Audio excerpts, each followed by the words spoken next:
Now I have the pleasure to announce one of our collaborators in getting humans to Mars. Bill Nye of the Planetary Society has a message for our conference. Hi, Bill Nye here. Welcome to the 2015 Humans to Mars Summit. I'm the CEO of the Planetary Society. You're there with Explore Mars. We have common goals. We want to get people out to Mars to explore, look for signs of water and life, learn more about the cosmos and our place within it. So in working together, I think we can all, dare I say it, change the world. Thanks, you guys. Carry on.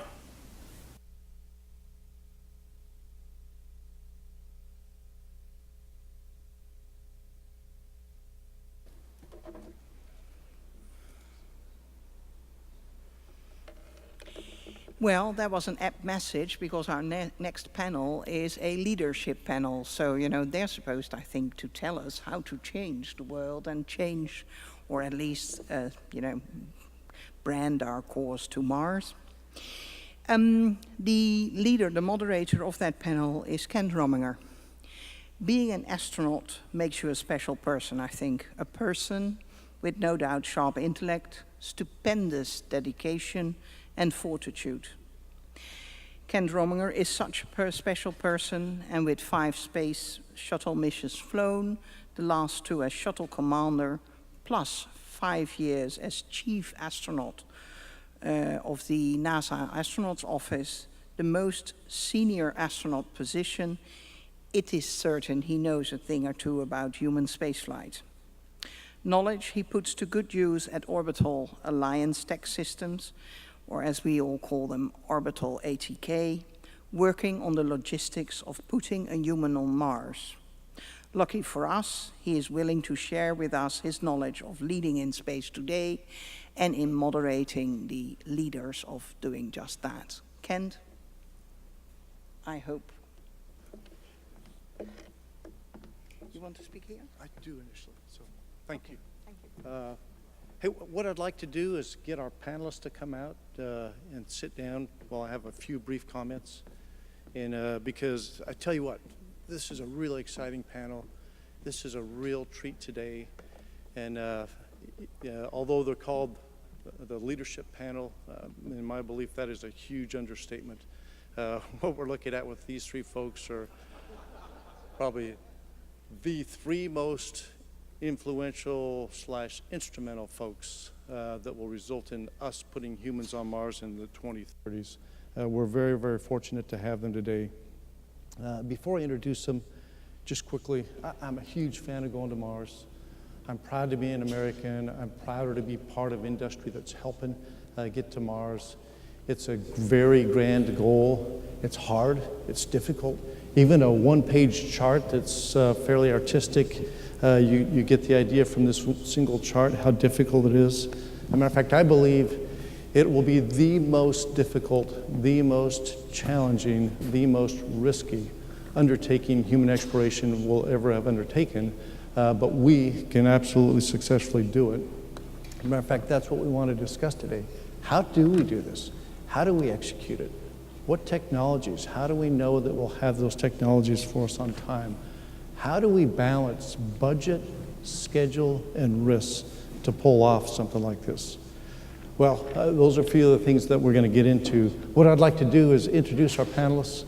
On your left, my far right, is John Grunsfeld. And by the way, all 3 of these gentlemen I've had the pleasure of working with in the past, some more than others. John and I got to NASA in 1992. That's when we met. We were in the same class of astronauts. John has a very impressive history. It looks like 58 is his number.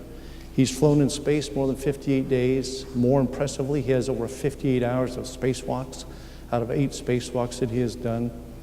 He's a physicist, MIT, University of Chicago, degrees up through PhD in physics. His first flight, he was on a mission that flew the Astro Observatory. So it was 3 ultraviolet telescopes. John flew very early in the class, which is very telling of how capable one is.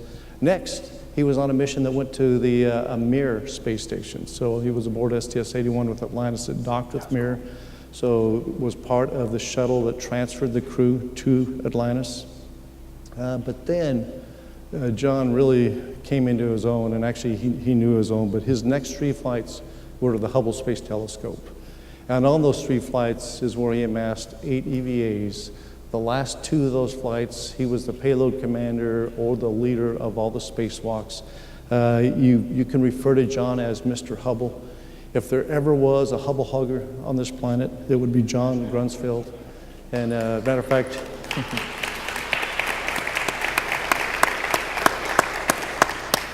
I'm sure he has amassed so many records when it comes to Hubble that I can't even name them. But I can tell you one story. And then when I was the chief of the office, I was having a discussion with John, and he said, hey, look, flying the space shuttle is risky. We've learned that the hard way a couple of times. He said, for Hubble, there's no risk too great. I'm absolutely climbing on that shuttle if it has to do with Hubble, because of the great things Hubble will result in. Anyway, John left NASA for a brief stint in 2009, where he became the deputy director of the Space Telescope Science Institute and a professor of physics at Johns Hopkins. Then he later rejoined us at NASA, where now he is the associate administrator of the Science Mission Directorate, where he's been since 2012. So anyway, thank you, John. Welcome.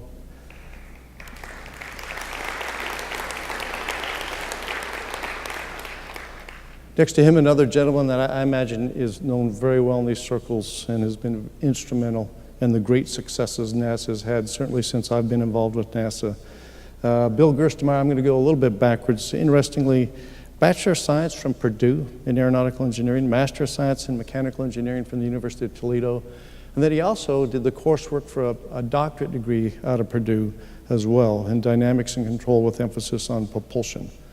But probably most of us know Gerst better as the Associate Administrator for Human Exploration and Operations. He has been in an AA since 2005 at NASA, and has been responsible for the 21 successful missions of the space shuttle to continue to build out space station. Before that, he had responsibilities of Shuttle Mir Program, Space Shuttle Program Integration Manager, ISS Program Manager, and as we all know, has been doing a phenomenal job of guiding NASA through all the exploration, including space station, our ops where we daily have humans on orbit. And obviously under his directorate, sending humans to Mars and safely returning them falls under his watch. So Bill Gerstenmaier.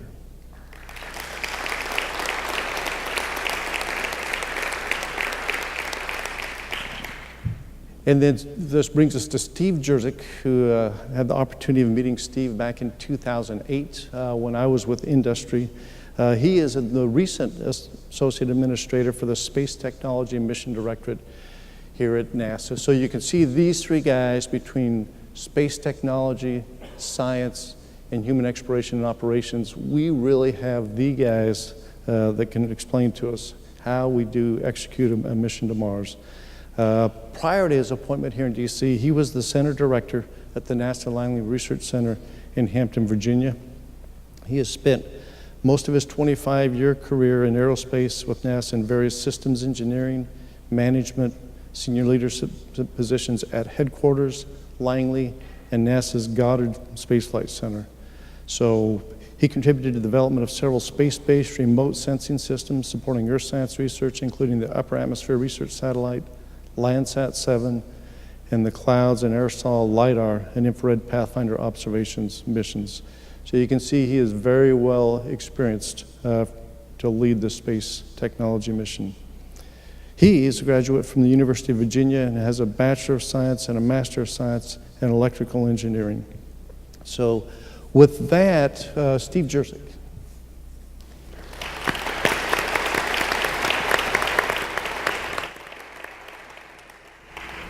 I would like to give our panelists a few moments for opening remarks, and we'll start with John. So,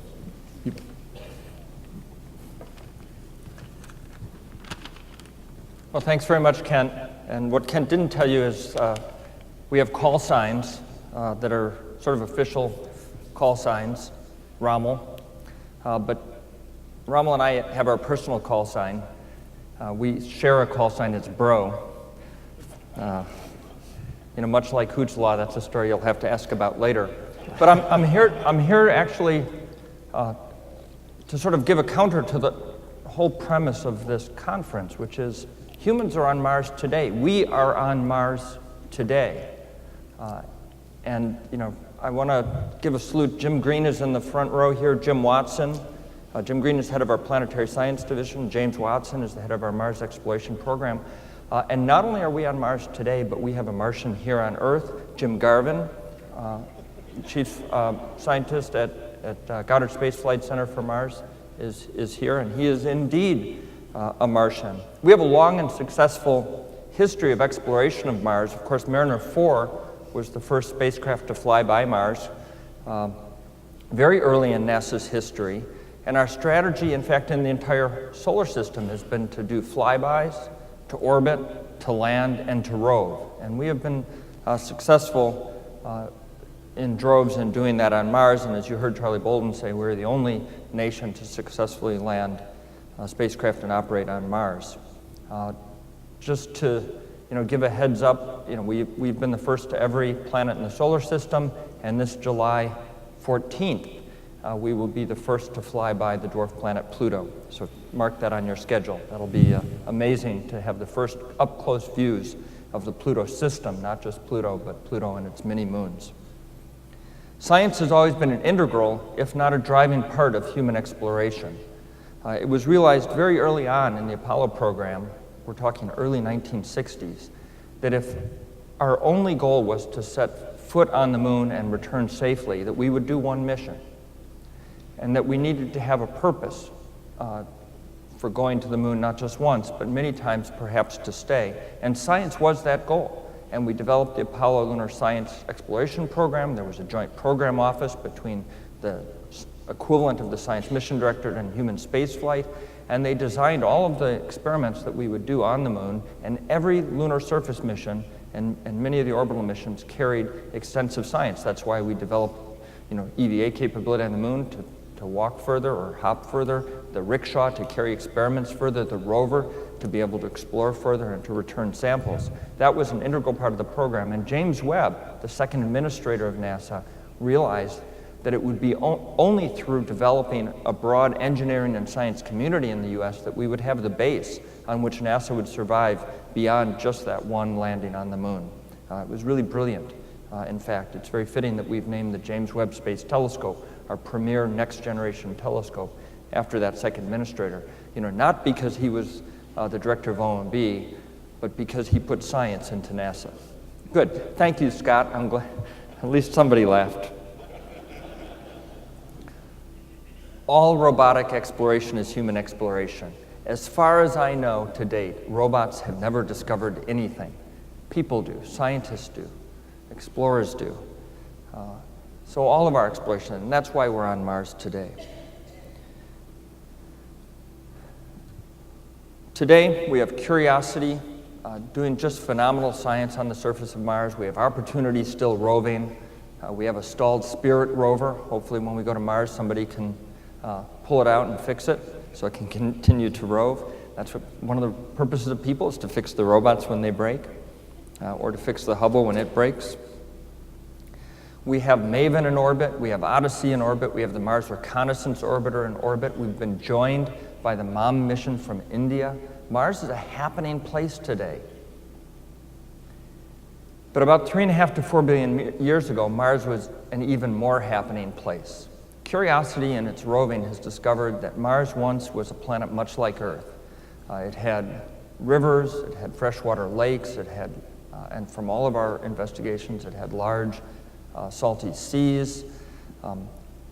You can infer from that that it had a water cycle, not like California, but more like the East Coast here, although it might have been like California.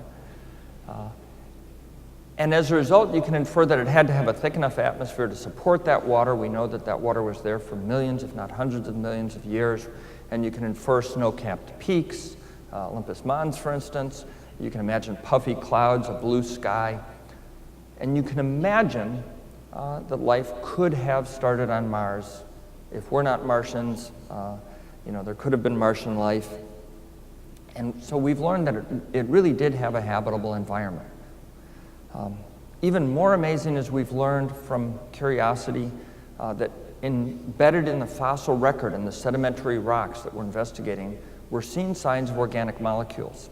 Now, to expect that an organic molecule would last 3.5 million years of compression is a pretty big stretch, but it's possible, and we've detected that. Even more remarkable, today on Mars, we've detected methane. When we first landed, we didn't see any signs of methane.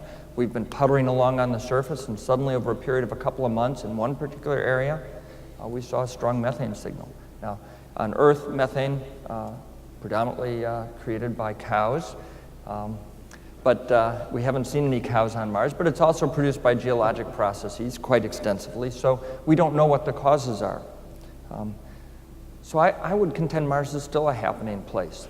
And the real key will be when we can get astrobiologists and planetary scientists in spacesuits on the surface, then we'll have the kind of pace of scientific discovery that's going to allow us to answer that question of, did Mars ever have life, which is really the question of, are we alone in the universe? In Mars' atmosphere, the sample analysis at Mars instrument has detected, of course, CO2, methane, I already talked about, but also nitrogen. And this was really exciting to me because nitrogen is one of those critical components that if you want to bring life to Mars, including human life, you're going to need nitrogen. You don't want to cart it with you. So Mars, even though it's a small component, has substantial nitrogen in its atmosphere. It also has water vapor. If you have water vapor, you can extract water, which of course is also a nice thing. But we already know Mars has extensive water. The Phoenix lander, just a few years ago, landed in the hopes of discovering water, and its rocket plume blew the dust off a large glacier. It was sitting on water. We know that there's extensive water underground from our orbiting measurements. And on the Mars 2020 rover, we're going to fly a ground-penetrating radar that hopefully will be able to map and perhaps see. Water's very reflective, whether there is an underground aquifer, ice shelf, glacier, as part of that water cycle that we think we know is there. So that's very exciting, especially as we start preparing to send humans to Mars. All of these factors make Mars a much more compelling target for humans than ever before. There are a lot of environments in our solar system that could harbor life. Europa, we believe, has a salty ocean, warm salty ocean that's been that way for 4.5 billion years, with all of the ingredients for this around Saturn, many places. But Mars, is absolutely compelling and a place where humans really can make enormous progress. The precursors, the rovers we're flying today, especially Mars 2020, is a partnership between human spaceflight technology and science. The main driver is our science program, but we're incorporating more and more capabilities to look forward to human exploration of Mars, including entry, descent, and landing technology, including an in-situ resource utilization experiment, including a better weather station, so that we can learn more about atmospheric density changes, which is important for entry, descent, and landing, so that we can get larger masses to the surface. Future science experiments, not only for Mars exploration, but all of our planetary exploration, are going to incorporate more technology developments. We have a discovery proposal. I can't say very much about it in terms of what we've received in terms of proposals, but we offered a number of leading-edge technologies, optical comm, deep space atomic clocks, other things from space technology as part of the partnership to push the edge. We talked about not being afraid to fail. I believe that we have to try hard things, and most of the time we're successful. That's one of the hallmarks of what we do at NASA. So we really are paving the way with our Mars exploration science. Science is leading the way so that we can get to humans to the surface, those astrobiologists and planetary scientists, as soon as we can, because that's, I think, when the really great discoveries will begin. So with that, I'll hand it over to Bill Gerstenmaier. Thanks.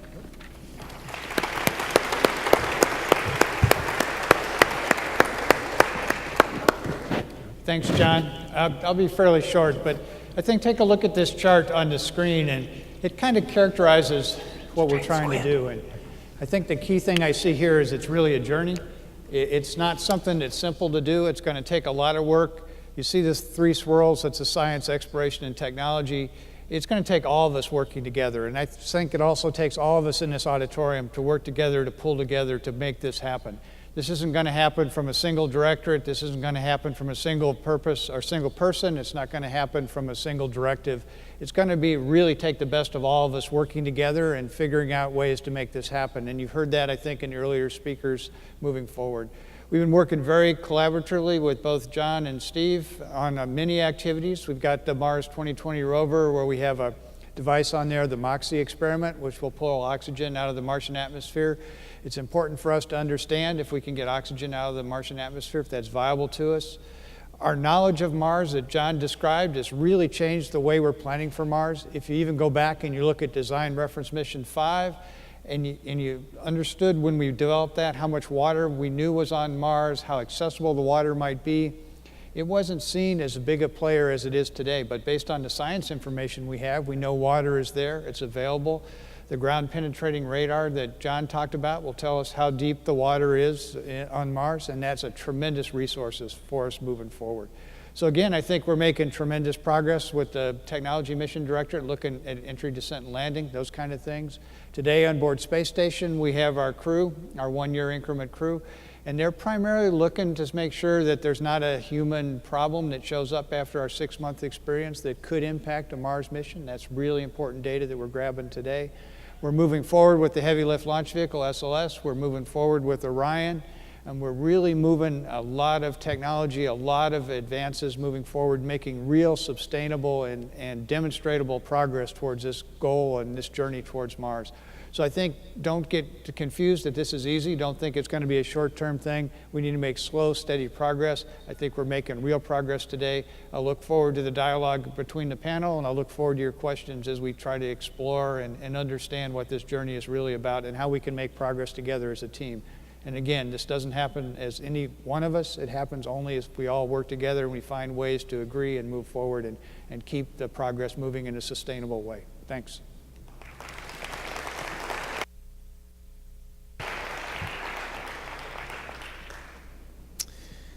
Good morning. I am definitely the new guy on the block. Yesterday was month 2 on the job, and so I'm kind of still drinking from the fire hose, but I'm slowly but surely coming up to speed. And I couldn't agree with John and Gers more with respect to the collaboration, not only between our organizations to make human exploration a reality, but in the broader community, not only nationally but internationally.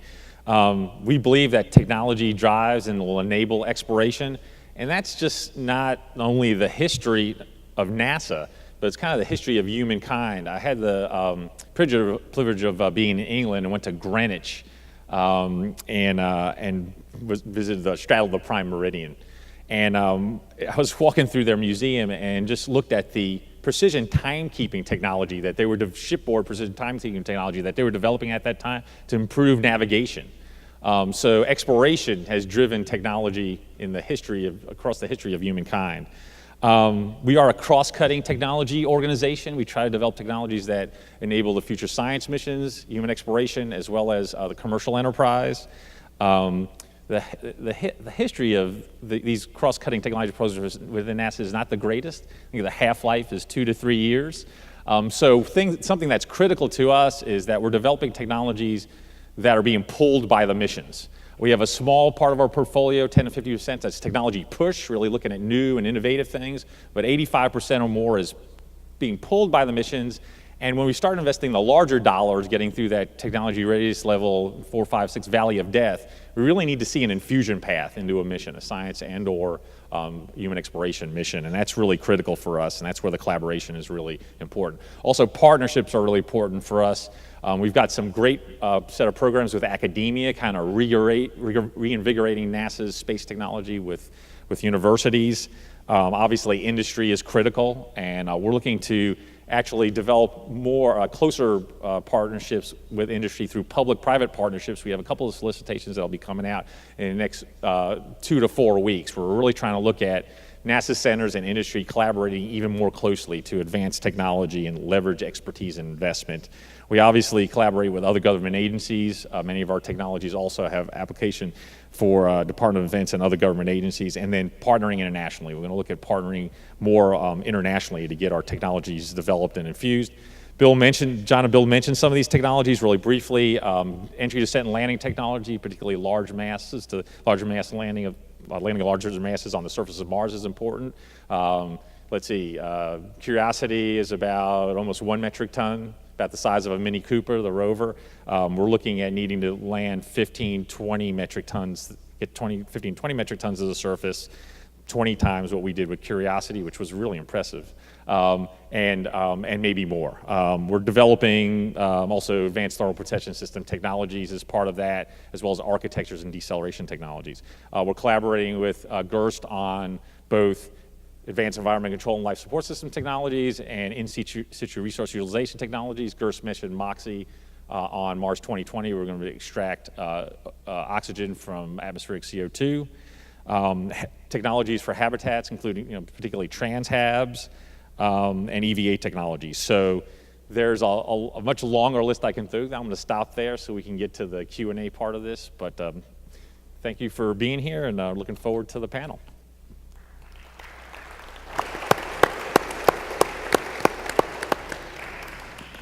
Great. So what we've got now is I've got some questions lined up, but please be thinking of questions, because at the end we want to open it up to questions from the audience. And so the first question I have, John, for you is, how does your directorate best support putting humans on Mars? Well, as I've said, we're already on Mars. We've also got Jim Garvin, who spends most of his time on Mars. But we are sending these very capable, but relatively simple robots to Mars today because we want to go to Mars and we can't. We're using the knowledge that we gain from these robotic spacecraft, these robotic precursors, to learn about the environment of Mars, to do great science, but really as the leading edge of what will allow us to send humans. So for instance, understanding the weather on Mars. That turns out to be really important because with such a thin atmosphere, the surface pressure on Mars and the atmospheric pressure varies widely during the daytime. And so if you want to land, 5 metric tons, say, you want to land when the atmosphere is really dense. So you need to understand this. You need to understand the climate cycles. You want to know where the water is and whether it's accessible. Because if you have water, and you want to send humans drink water. But also we breathe oxygen, so H2O, you want to extract the oxygen.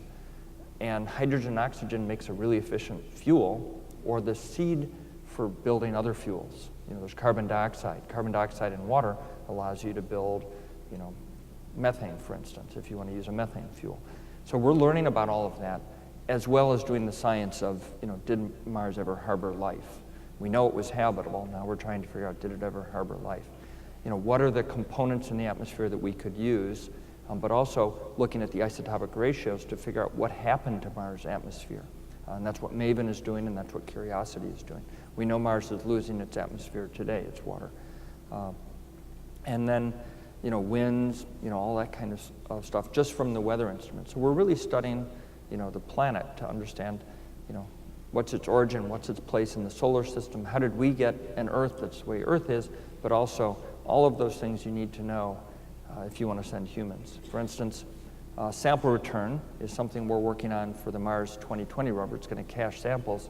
That will return valuable information on dust, on all the components, although with the Curiosity mass spec, we're pretty much learning everything about the chemistry, including global chemistry, because there's wind-blown dust. So we're learning a great deal from that. Mars 2020 will build on that.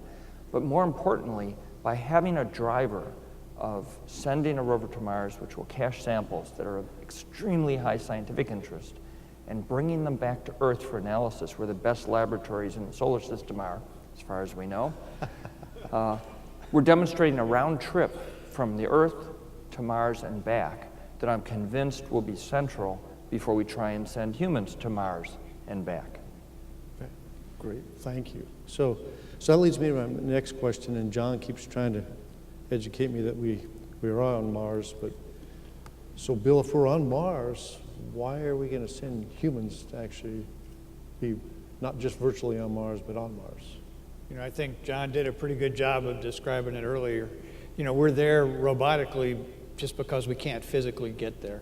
If you really want to increase the amount of scientific return, you really want to put the human in that situation so they can do the investigation themselves. They can use their hands, use their brains, actually investigate and interpret the science in real time, make decisions as a human can right off the bat. And you kind of, if you look at where the rovers have roved today in terms of distance, we've traveled a heck of a lot more with the lunar rovers on the moon. And again, that was because the human was there in the situation, actually doing the things. But I think John's exactly right.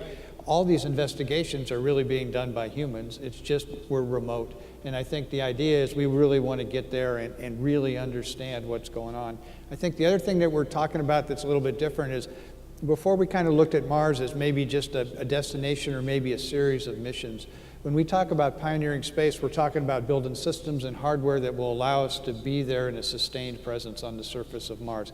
I think to go there and investigate just one or two locations and not really maybe put some kind of outpost with the ability to look around and really understand what's going on in Mars with a physical human presence is a mistake. So we want to take a little bit of time up front and build a little more infrastructure than we might if we were just doing kind of a one-off mission or maybe a 2 or 3 series missions.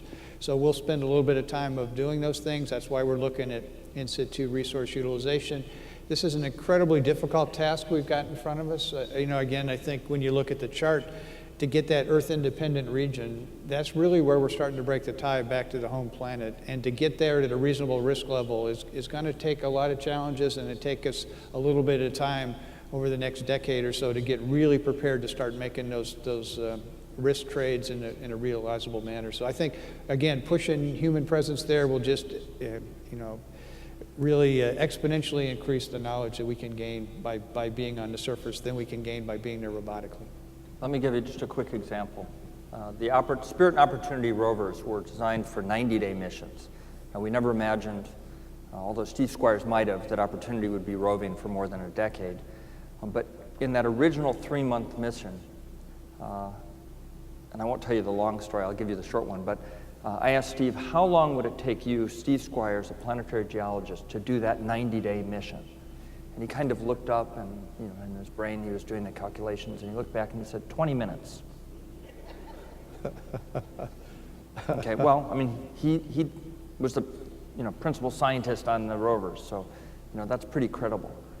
And for a bunch of different reasons, one of which is mobility, the brain, the hands, the ability to look around, but also the ability to use the knowledge to pass up a lot of spots that we stopped the rover to investigate. That a human with some experience would say, nope, that's just another basaltic rock. I don't need to look at that. I want to go to the really cool stuff. And that's transformative. The same is true for Curiosity. Now, Curiosity has analytical laboratories that Opportunity didn't have. So, but the ability to go and collect the most valuable samples and bring them back to the laboratory and analyze them. The pace of discovery is really just, exponentially faster when you have humans there. With current generation robots or robots we can project 10 or 20, 30 years down the road, most likely. In addition, much like exploring Antarctica, when we do send people to these relatively challenging environments, we're also proving de facto that humans can survive there and learning what it will take for people to survive long term in these harsh environments. And that's then for the next step, which is more permanent presence on Mars. Great, thank you. So Steve, though, out of your directorate, we need technologies, right? We need propulsion, we need systems, we need laboratories.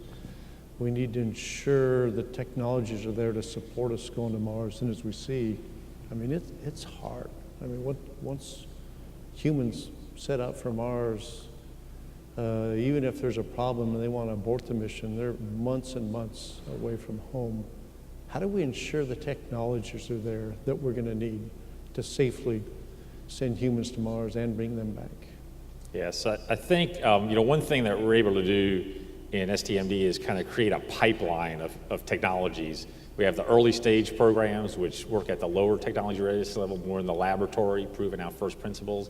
Then we have the game-changing development program, which works in the mid TRLs to try to get those to technology readiness level 6, so they're ready to fly. But ultimately, we do need to go fly the technologies and demonstrate them. And we're doing that both with the Science Mission Directorate We mentioned MOXIE, it's a collaboration of the three of us, but also in the Discovery 2014 AO, we offered up both advanced thermal detection system technologies and D-space optical communications technologies to the proposers and said, you can propose these, we won't grade you down for risk, and these don't count against your cost cap, the cost that you propose to the mission. And I think that's a really great model of when we get things that are ready to fly, we can offer them up and fly them as technology demonstrations, but also if we get, if they work, they can actually be used in the mission as an operational capability. Deep space optical comm is an example of that. And then we have the technology demonstration mission program where we're absolutely going to fly some really great technologies in 2016. One is green propellant, demonstrate green propellant in the green propellant infusion mission. That's propellant that's not only environmentally friendly as compared particularly to hydrazine, but also has higher performance. And then deep space atomic clock also, very high, taking essentially atomic clock technology, terrestrial atomic clock technology, and putting it in a spaceflight package and flying, which will obviously improve deep space navigation, and there are other science applications. So flying them is critical, and then another critical technology that was mentioned several times today is high power solar electric propulsion. And we're getting ready to move out on procuring the technologies, the big systems, major systems, electric propulsion and the large area solar arrays. And the demonstration of those will be on the asteroid robotic redirect mission.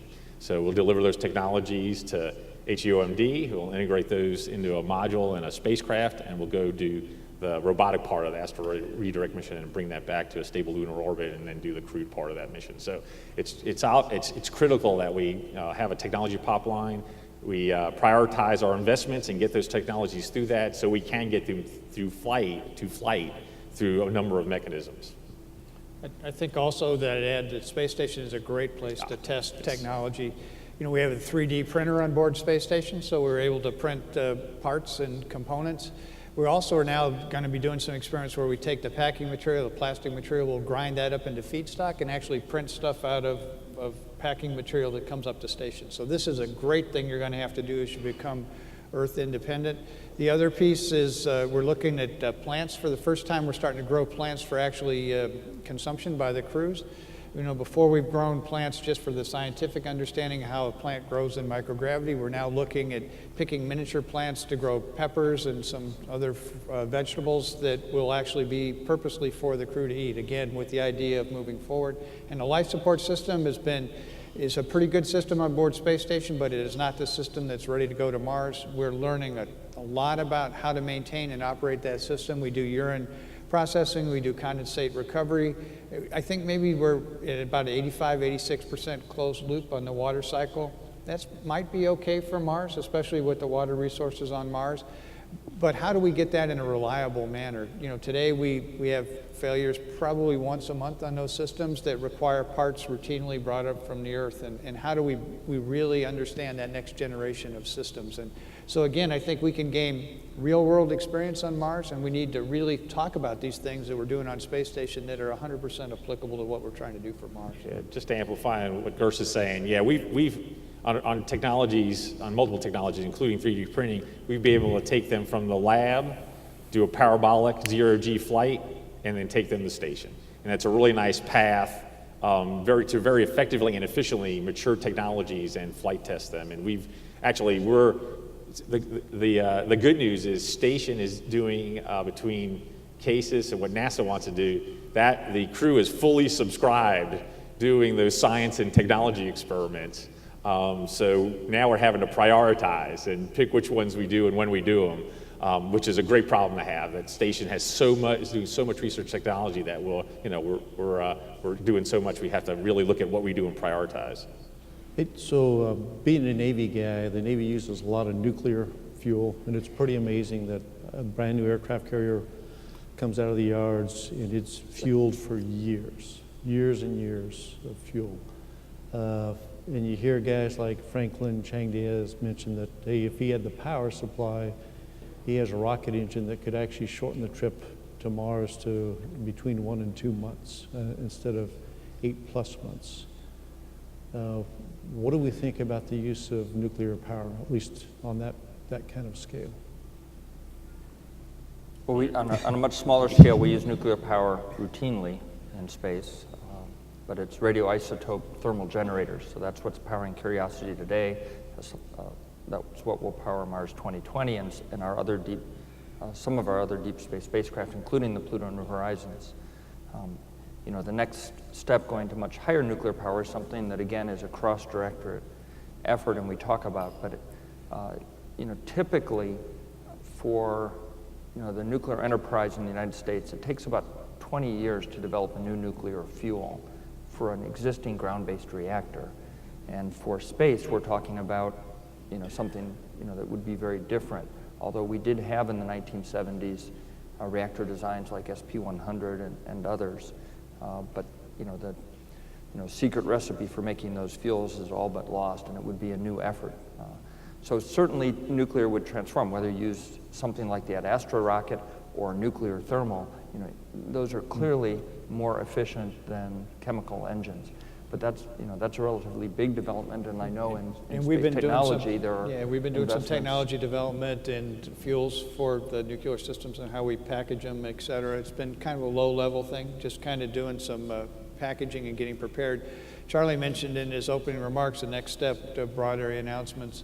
We're looking there again at the electric propulsion. One of those is the Vasimir engine that you described, Ken, and we're looking at that to actually get some steady state runtime on it, to see that the technology is really at the right maturity level to go commit to. They've done short duration runs, but now it's time to take it into chamber underground and actually run it for an extended period of time at some of these varying thrust levels to see if it actually has the promise that it's as good as it appears to be, and if it is, then you go look for the nuclear stuff that we're working at a lower level. So again, we're trying to measure out the development in pieces across the portfolio Steve talked about to make sure we're getting things in the pipeline to move forward.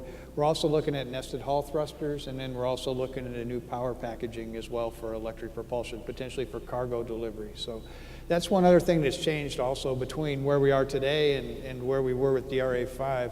We talked very much about a split cargo concept for Mars, where we pre-position cargo ahead of time. We use electric propulsion to get there, where you need the efficiency of electric propulsion, where you don't have to carry all the propellant with you, but you can take the extra time to get the cargo there and then pre-position. And then when it's time for the crew, we take the crew on the fastest way possible, which is chemical propulsion, and we do it at the right positioning between Mars and the Earth to minimize the crew time. So this is another concept that's freed us up a little bit to minimize the amount of propellant we have to carry to move stuff back and forth. So stuff that can take time, we let it take time. Stuff that has to go fast, we move fast. Yep, and just one thing to add, we're all in STMD, we're working on small fission-based reactors for surface power systems, and that's important to power the surface systems on Mars, including the systems that are going to generate, oxygen, hydrogen, et cetera. So we pre-place the energy sources and those systems so they can get up and running before sending crew and prove out they can produce at scale, their reliability, et cetera. So that's one thing we're working on right now. But one thing I just want to, when I said time, it's also money. The nuclear is very expensive, comparable to building things like SLS and others. Right, so we're going to transition to questions here shortly. I've got one more question that's kind of got two prongs to it. What's the best way to incorporate international participation and today kind of what we're calling the commercial, some of the newer industrial folks in space? And I know in Europe they use a lot of nuclear power. Their rules and regulations may be a little different. Internationally, could the nuclear power be something the international partners bring as well? Well, first I'll just say that virtually all of our science missions, which in collaboration with Human Spaceflight and Technology for Mars, 90% of our missions are international partnerships, and some of them are integral partnerships. James Webb Space Telescope, where the pieces fit together like a puzzle from the different countries, and some of them are more clean interfaces. And the Cassini-Huygens mission is an example where we attached the probe that went into Titan that was prepared by the European Space Agency to the U.S. Saturn Cassini mission. So we have a variety of ways that we approach that. I think my opinion is that we're not going to go to Mars as a single nation with some kind of clarion call, the way we did Apollo, for a very different reason. It's not because we couldn't or we don't want to, but because it misses the whole point. I think the whole point is to go as one planet to another planet, and we want to be as inclusive as possible. As far as the nuclear versus non-nuclear, that's very complicated, because we have regulations and we have very specific rules. So that would require legislative changes, and hopefully I'll get some hearty laughter. Legislative changes like that are much harder than getting to Mars, at least in today's environment. And again, I would say that when I stressed journey and all of us working together, we're going to have to do this as a team. So we're working internationally today. The service module for Exploration Mission 1 is coming from the European Space Agency. We support the International Space Exploration Coordination Group. What's really exciting, again, is they see their horizon goal as Mars. And then there's the discussion about a little more of a lunar focus for them up front, but we see the lunar aspect being our proving ground. So there's a very nice tie internationally. You saw in Scott's talk about all the other folks that are interested in Mars One, et cetera, that are talking about doing Mars activities. You talk about Inspiration Mars that Dennis Tito came up with. You hear Elon Musk talk about Mars activities. There's a lot of interest even in the international or the private sector to go do these things. So we want to go ahead and team with them and take their best ideas. We have some small activities where we're actually supporting SpaceX. They're doing some Mars studies, and we've committed some NASA researchers and scientists to participate with SpaceX and understanding what they're doing. So again, I think this task is so daunting for us that we're not going to do it as a single nation, as John said. We're going to have to do it internationally, and we're going to have to take the best of the private sector to pull this together. And this is what really makes us a leader in the U.S. is we have the ability to pull from this diverse community to do these unbelievably challenging goals. And we rise together, and our best work comes together when we team together and we figure out a way to work on things as challenging as this Mars activity we're talking about. Yeah, I think there was a time in the world where this country was doing the majority of R&D in the world, and the majority of R&D in this country was government funded. That's not the case today, right? There's more R&D done outside of this country internationally than is done in the United States, and also in the United States, majority of R&D is funded in the private sector, not by government programs. And so in the tech world, there's a lot of really talented organizations with really talented people, really great organizations with really talented people, not only nationally but internationally, that we need to tap into because this is going to be really hard to do, and we need to harness all that talent to be able to do it. Great, thanks. So what I'd like to do now is go out to the audience for questions. Yes, Frank.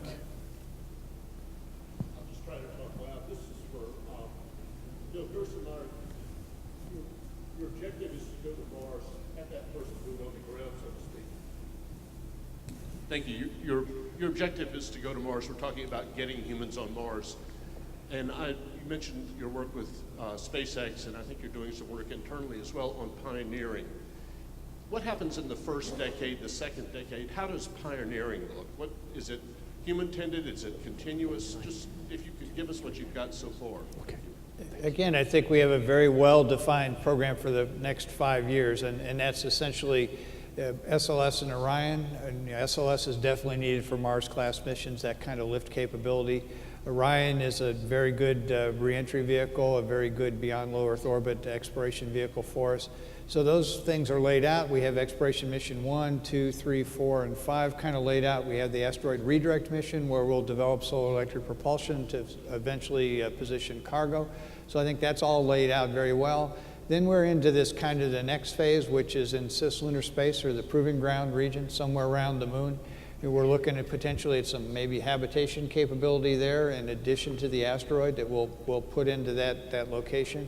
We're also learning that the moon is a very intriguing location to stage from. We had previously thought about staging out of low Earth orbit, but staging out of various orbits around the moon looks very intriguing from a propellant usage standpoint. Also, returning back to the moon looks intriguing to us, and instead of returning directly to the Earth and then having to dissipate all the heat and a direct return from Mars, You come past the Earth, you scrape off some delta velocity, you go past the moon, scrape off some more delta velocity, you end up somewhere in a lunar orbit, and then you come home from the lunar orbit back to the Earth. So we're starting to look at those pieces. And those are things we want to do in probably the decades of the 20s, and then that sets us up for Mars kind of activities in the decades of the 30s. And we're a little bit undecided about what we want to do there. Do we want to just take humans around Mars? Do we want to go to a moon of Mars? When do we want to do entry, descent, and landing with crews? So again, I think we let things kind of pace a little bit, see what we do in the 20s, see what entry, descent, and landing technology gets developed, see what science missions mature in the out years, and then we figure out exactly what that final destination is towards Mars. So the idea is to have human presence in the vicinity of Mars in the 2030s, but the specifics and details, I think it's a little too early to pick that. I'm afraid that if you pick one or the other, then you're focused maybe a little bit too early. We still want to be in this learning mode where we're really exploring and learning, and if something doesn't work right or we learn something a new way, we're able to adapt. So that's the approach that we're trying to do moving forward. Okay, let's see. Where's my microphone? Yes. Ollie Devek, MIT, thank you for being here. It's a great panel. My question is about the crew activity model, essentially, on the surface of Mars. I think it's worth sort of thinking backwards from what is the crew going to spend their time doing between science, EVAs, maintenance, growing plants, resting, communicating back with Earth.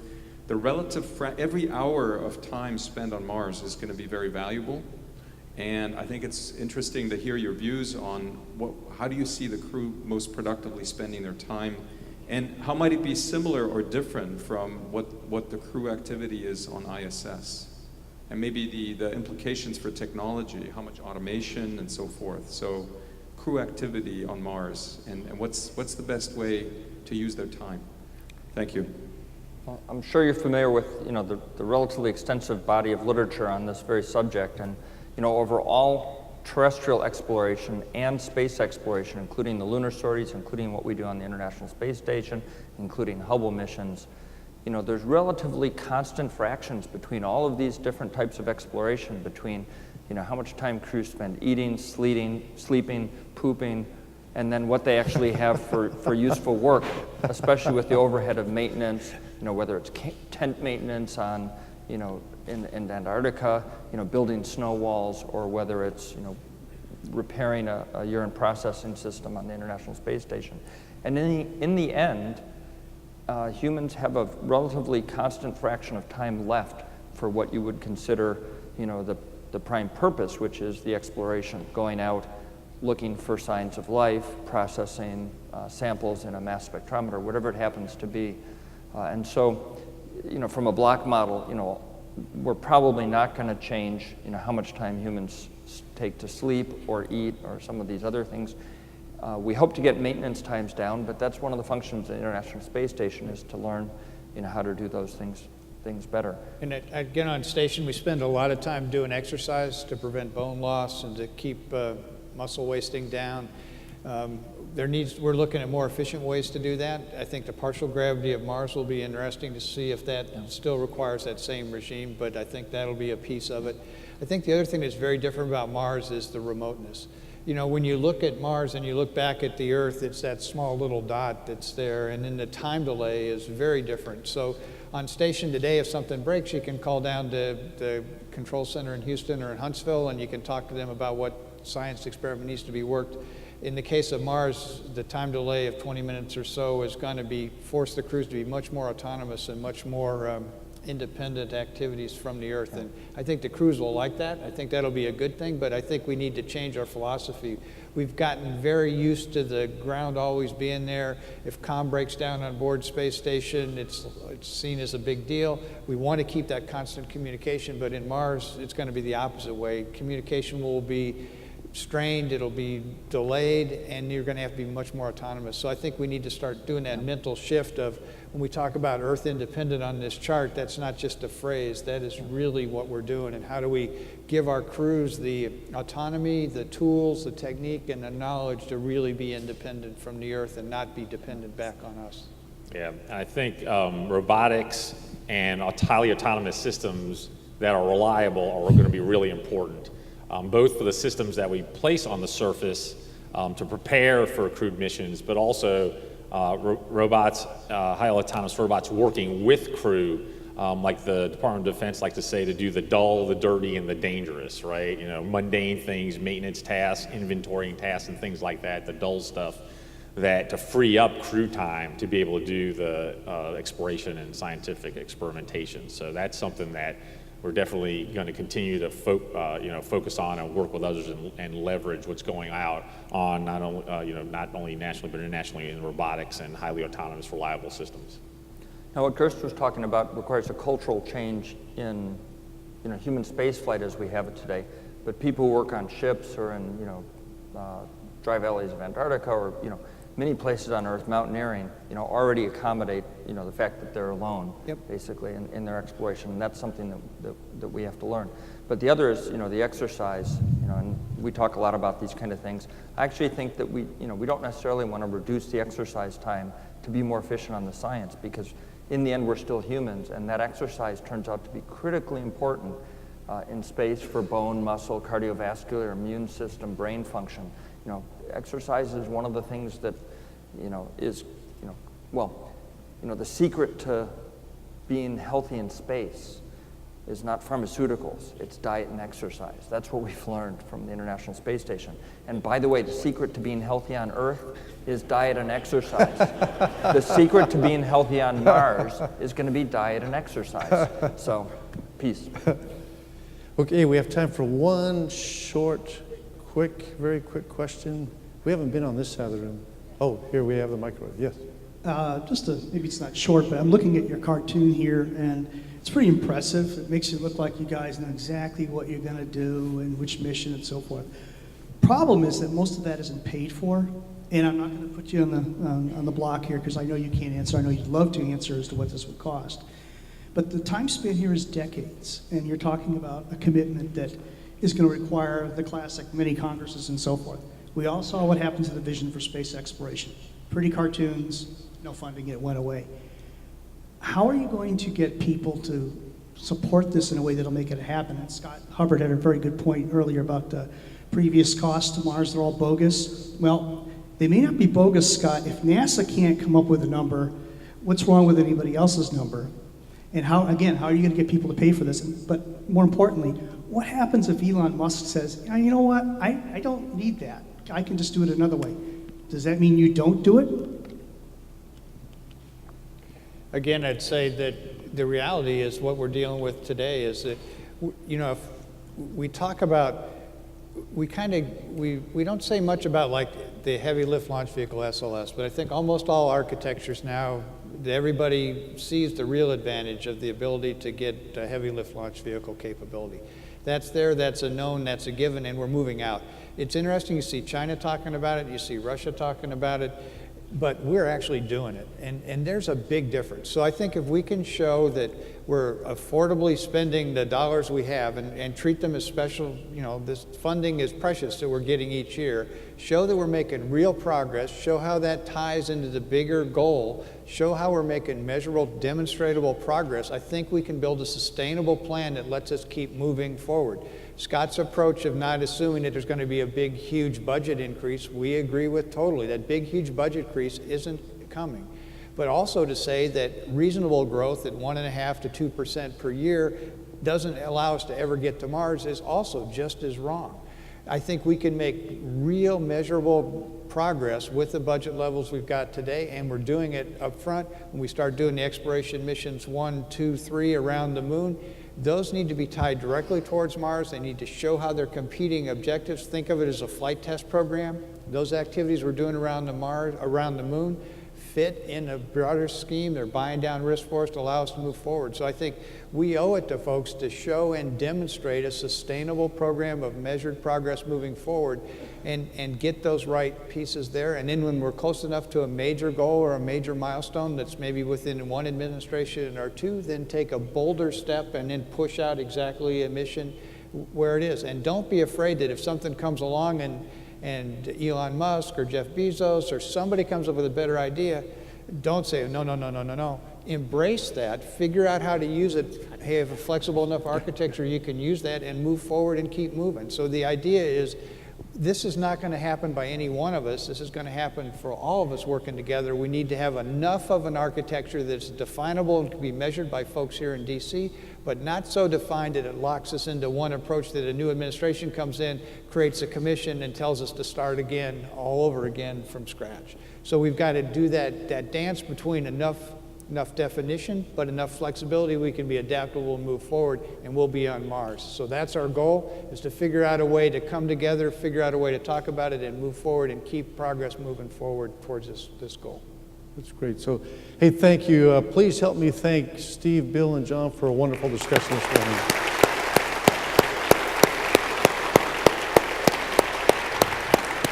Hey, great job.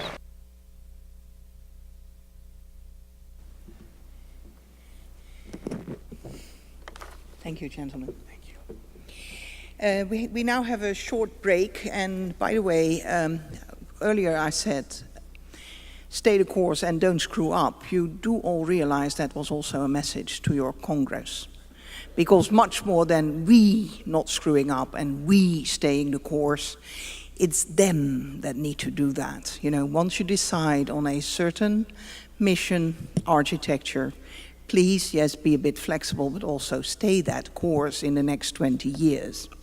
Now, during the break, which is only going to be 15 minutes, we're going to have a message from another collaborator with Explore Mars, someone who takes a little longer than Bill Nye did, which is kind of strange, because Bill Nye is about 4,000 kilometers from us, and the guy who's going to talk to us is part of his time is only 400 kilometers from us away. You know, the movie, please. Greetings to the Human to Mars Summit in Washington, D.C. from the crew of the International Space Station. As humanity embarks upon our shared journey to Mars, we are living and working in space more productively than ever before. A fleet of commercially built vehicles brings us cargo, and in the near future will transport our astronauts to and from low Earth orbit. Our beautiful orbiting laboratory is packed full of research and experiments, looking at everything from plant growth to ocean surface winds to dark matter. Even our bodies are part of the experiment as we stay on the ISS longer than ever before. And as our dinner conversations show, we are doing all of this as a unified human species. It will take more focus, better technology, and smart engineering to get to Mars than humans have ever attempted before. We are part of the first steps here today. It will take efforts like yours, as well as countless others around the world, to safely deliver humans to Mars and back again. Until we are ready to take those first steps, we on the space station will continue to work off the Earth, for the Earth. Thank you.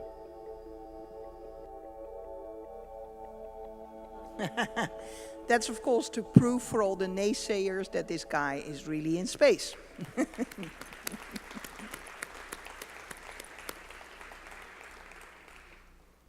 Well, I expect you back in about 12 minutes. I hope you can make it.